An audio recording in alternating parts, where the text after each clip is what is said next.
Yeah, so how confident are we there, Greg, with Avante Dickerson? Is that it's obviously not a good sign that he didn't put his name on the dotted line yesterday, but that he's going to wait until February. Yeah, well, I think I've mentioned it a couple of times that this is no surprise whatsoever. And Kobe Bretz, who just signed yesterday from Westside, is Avante's best friend. So there's always been a lot to think about here. And guys like Thomas Fedoni is also close with Avante. All these guys keep in touch with each other. Teddy Prohaska, they're all buddies. So, I think Avante's been having second thoughts for quite some time now. And this is a big decision for a young man.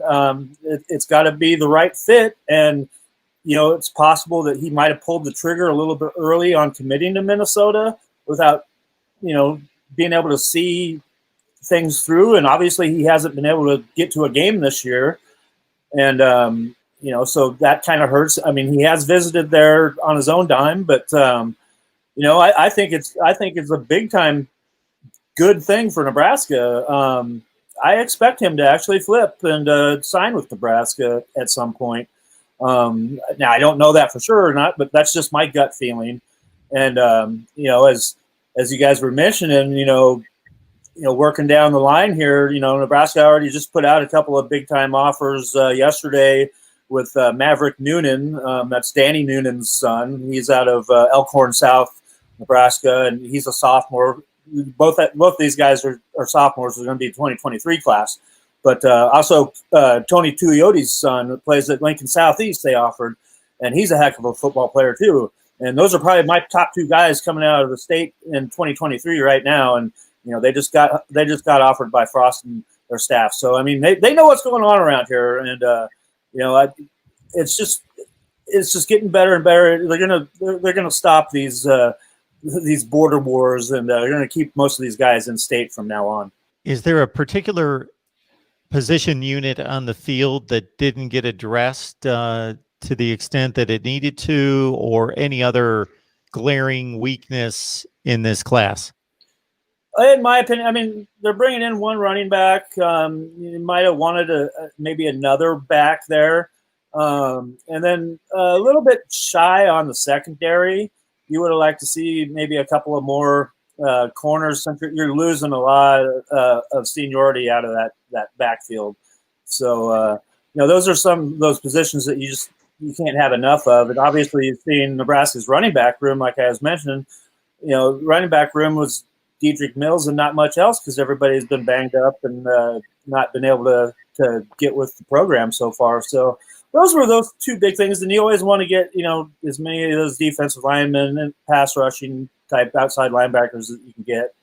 So, they're still working on it. And like I said, there's still a few more spots left, and we'll see what they end up with.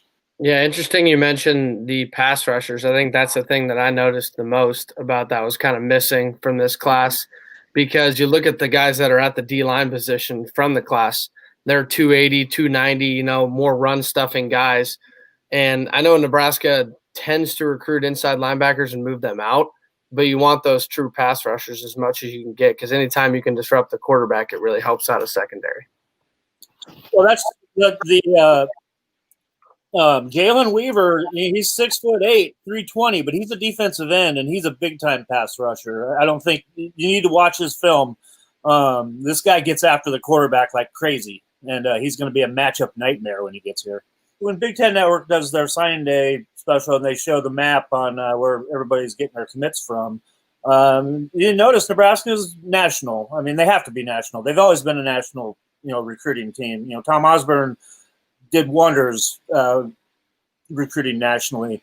But, Nebraska they were the most spread out of the big schools in the Big Ten. They had a commit from California. They had a couple from Texas. They had a couple from Georgia, New Jersey. So, you see the spattering around. I think people just kind of want to see more of those kind of guys. But, you only need a few of those guys anyway. If you can fill your needs elsewhere, you got to get them where you can, and you got to get the guys that are going to fit your program, fit the culture of your program.